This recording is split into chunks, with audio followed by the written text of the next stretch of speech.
Heat Doom और हज़ारों अमवात, Europe से शुरू होने वाली खौफनाक और तबाहकुन गर्मी अब अमेरिका भी पहुंच चुकी है। अमेरिका में इस गर्मी से क्या होने वाला है और क्या ये गर्मी पाकिस्तान पर भी असरअंदाज हो सकती है? इन सब बातों के सवालात जानने के लिए बात करते हैं अज़हर अली ख़ान से। अज़हर भाई, यूरोप में हीट डूम का नाम हम सुनते आ रहे हैं कुछ दिनों से। एक तो हमें ये बताइएगा कि ये हीट डूम क्या है? यूरोप में इससे बड़ी हलाकतें हुई, इसके बाद अब ये गर्मी अमेरिका तक फैल चुकी है और क्या इसके असरात पाकिस्तान में भी आने वाले हैं? आदिल भाई, हीट डूम एक बड़ा सा गर्मी का ढक्कन है जो रख दिया गया है किसी तवे के ऊपर, और तवा है यूरोप, तवा है अमेरिका, और उसके ऊपर जब आप ये रख देंगे तो उसकी गर्मी किसी एक जगह पे ठहर जाने का नाम है, उसकी फ़िज़ाओं में, उसके आसमान पे, उसकी ज़मीन पर। यानी वो गर्मी जो है वो एक जगह पे लॉक हो जाती है, वो वहाँ से निकलती नहीं, एक ही जगह पे रहती है और उससे अमवात ज़्यादा होती हैं। जी, ये ऊपर से आती है गर्मी, नीचे से आती है गर्मी, साइड से आती है गर्मी। तो आप समझें एक डब्बे में बंद हो गए हैं गर्मी के। अच्छा, ये गर्मी दिन में तो सूरज देख के आपको अंदाज़ा हो ही जाता है कि बहुत ज़्यादा है, रात में भी टेम्परेचर उतना ही होता है। अच्छा। तो उससे ये होता है कि आपका जो जिस्म होता है वो ठंडा ही नहीं हो पाता, और जब वो जिस्म ठंडा नहीं हो पाता तो वो मुसलसल गर्म रहने की वजह से जो आपका खून है वो उबलने लगता है अंदर, तो आपका दिमाग उबलने लगता है, और यही स्ट्रोक हो जाता है। हीट स्ट्रोक हो जाता है। आपका दिमाग जो है वो फटने के करीब आ जाता है, आप गिर जाते हैं ज़मीन पे। अब मामला ये है कि यूरोप में तो ये सब चीज़ें होती नहीं थी, 26 टेम्परेचर वहाँ पे बहुत ज़्यादा होता था। अब जब उन्होंने देखा कि ये 41 42 जा रहा है और अमेरिका तक पहुँच चुकी है चीज़, उसकी कुछ रियासतों तक पहुँच गई है जिसमें शिकागो भी शामिल है और दीगर शामिल हैं, तो वहाँ पे मामला ये कि वहाँ तो वो कह रहे हैं वो शायद 45 पहुँच सकता है। तो वहाँ पे अलर्ट जारी कर दिए गए हैं, बड़े शदीद अलर्ट जारी किए गए हैं। जी जी, और वो यूरोप का हाल भी देख चुके हैं ना, इसलिए अब उनकी तैयारी पहले से ज़्यादा हो गई है, पहले से ज़्यादा ख़तरे से आगाह कर रहे हैं। और अब दुनिया भी कुछ तस्वीरों, फुटेजेस और ख़बरों के ज़रिए जब देख रही है तो उसको अंदाज़ा हो रहा है दुनिया को कि ये जब अमेरिका आएगी तो ये किस तरह से वार करती है, किस तरह से अपना निशाना बनाती है, शिकार करती है। तो उनको अंदाज़ा हो गया कि अपने आप को ठंडा रखने की कोशिश करो। अब वो एक ठंडे मुल्क के अंदर अपने आप को ठंडा रखना ज़रा मुश्किल है, क्योंकि वहाँ पे जब गर्मी आ गई है। अब ये यूरोप जो है वो शदीद इसकी ज़द में आ चुका है। अब वहाँ पे यूरोप की जो करीब जो वाक़ई समंदर हैं जो उससे जुड़े हुए हैं वो भी उबल रहे हैं, उनका टेम्परेचर बहुत ज़्यादा बढ़ चुका है। एक रिपोर्ट ये बता रही है इंटरनेशनल के जो अब दर्जा हरारत है समंदरों का, वो उसमें जो दर्जा हरारत है वो इस साल जो है वो बुलंद तरीन सतह पर पहुँच जाएगा। और इसका मतलब ये है कि वहाँ से उठने वाली हवाएँ जो हैं वो इंतहाई गर्म होंगी। वो बिल्कुल इंतहाई गर्म होंगी और वो ऐसे इलाकों की तरफ सफ़र करेगी, साहिली इलाके होंगे और जो ऑलरेडी दहक रहे हैं, जो ऑलरेडी तंदूर बने हुए हैं, मज़ीद दहकना शुरू हो जाएंगे। मज़ीद दहकना शुरू हो जाएंगे। अच्छा, समंदरों का मामला ये है, मैं एक जगह पढ़ रहा था तो वहाँ पे ये लिखा था कि समंदर जो हैं वो हम जो गैसेस का अखराज करते हैं पूरी दुनिया के अंदर, और वो बहुत ही जी ग्रीन हाउस गैसेस जो ख़तरनाक गैसेस हैं जो तापकारी आलूदगी फैला रही हैं, जो वो 90% तक समंदर उनको एब्जॉर्ब कर लेता है। उन हवा उन सारी तापकार, समंदर भी गर्म हो रहा है, इसीलिए समंदर उबलना शुरू हो गया, शदीद गर्म हो रहा है, और उसकी वजह से जो उसकी लेयर है उससे नीचे चीज़ें गर्मी जाना शुरू हो गई है, और अब ये आबी हयात को संगीन ख़तरात हैं। इसी के साथ साथ समंदर आदिल भाई फैलना शुरू हो गए इसकी वजह से, क्योंकि जब गर्मी होती है तो पानी ना फैलता है। अब जब फैल रहा है ना तो समंदर वहाँ तक भी आ रहा है जिस लकीर से आगे पहले समंदर नहीं आ रहा था।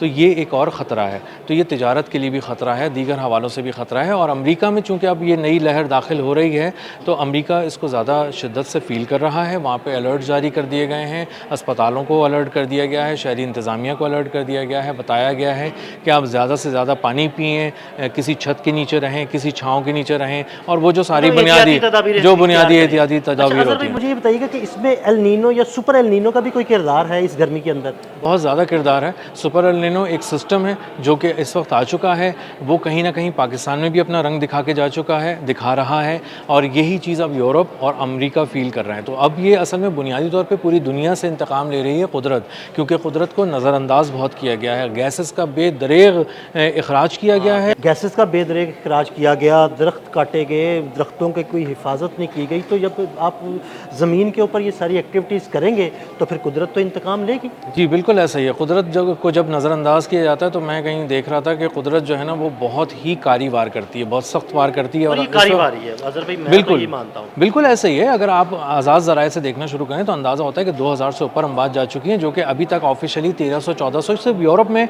कोट की जा रही हैं। तो अब अमेरिका तक जब ये पहुँचेगा तो आप जितने भी अलर्ट जारी कर दें, बहुत सारे लोग कमज़ोर होते हैं, उनका मुदाफ़ियाती उनका कमज़ोर होता है। वो मुदाफ़ियाती निज़ाम उनका इतना अच्छा नहीं होता, तो वो गिर जाएंगे, वो बेहोश हो जाएंगे और उनको सही वक्त पर अगर ट्रीटमेंट नहीं मिली तो उनकी ज़िंदगियों को ख़तरा हो सकता है। और इसीलिए आप देख रहे हैं कि शदीद लहर जो है गर्मी की वो अमेरिका में दाखिल हो गई है, उसकी बहुत सी रियासतों तक पहुँच गई है और वहाँ पर जो इसको संभालने के लिए गैर मामूली इक़दाम किए जा रहे हैं। अब मामला ये है कि अगर इसी तरह ये गर्मी समंदरों की बढ़ती रही तो ये शहर इसी तरह दहकते रहेंगे, तंदूर बने रहेंगे और ज़मीन का बुखार बढ़ता रहेगा और ये चीज़ ट्रैवल करके कुछ इस तरफ भी आ सकती है जहाँ पर हमारा ये सारा खित्ता है। मैं पूछना चाह रहा था कि क्या आने वाले दिनों में पाकिस्तान को भी इससे कोई ख़तरा लाहक है?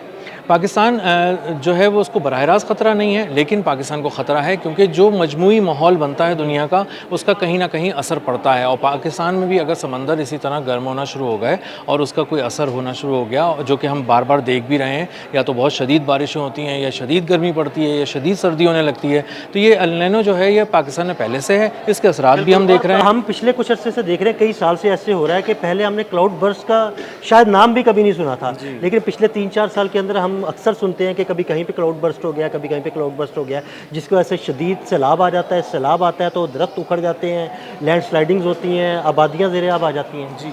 और इसी तर्ज पे अदील भाई हीट बर्स्ट भी होते हैं और हीट बर्स्ट के बारे में पाकिस्तान में आगाह भी किया गया था कि ये हीट बर्स्ट इस तरह है कि रात में भी अचानक दर्जा हरारत बढ़ जाएगा, जो उमूमन हम समझते हैं कि रात में तो ठंडक ही होती है चाहे जितनी भी गर्मी हो जाए, लेकिन रात में दर्जा हरारत बढ़ जाएगा और आपको समझ में ही नहीं आएगा। जब आपको पसीना आने लगेगा आप कहेंगे ये क्या हो रहा है, तो उसके बाद आप जब तक पानी तक पहुँचेंगे या अपने आप को संभालने की कोशिश करेंगे तो आपकी तबीयत बहुत ज़्यादा ख़राब हो चुकी होगी।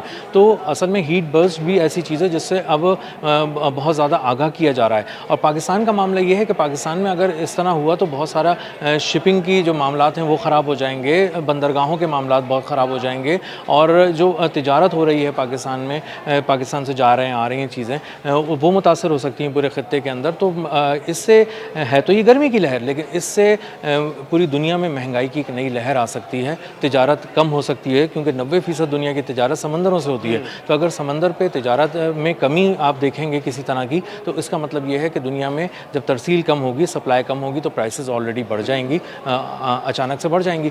तो ये एक गर्मी का एक ऐसा असर है जो इंसान पहलू है गर्मी का, जी, जो पसीने से लेकर तबीयत ख़राब होने से लेके अस्पताल दाखिल होने से लेके मौत से लेके तिजारत से लेके महंगाई तक, ये एक पूरा एक कह लें कि आप एक तरह का एक एरियल कवर कह लें आप इसको जो है, और इस छतरी के नीचे हम सब बैठे हैं और ये छतरी किसी वक्त भी जो है वो फट सकती है। बहुत शुक्रिया अज़हर भाई। अज़हर भाई ने बड़ी तफसील के साथ इस सारे मामले पर रोशनी डाली। मज़ीद अपडेट्स के लिए मैं फॉलो करते रहें। अदील अहमद और अज़हर अली ख़ान को इजाज़त दीजिएगा। अल्लाह हाफ़िज़।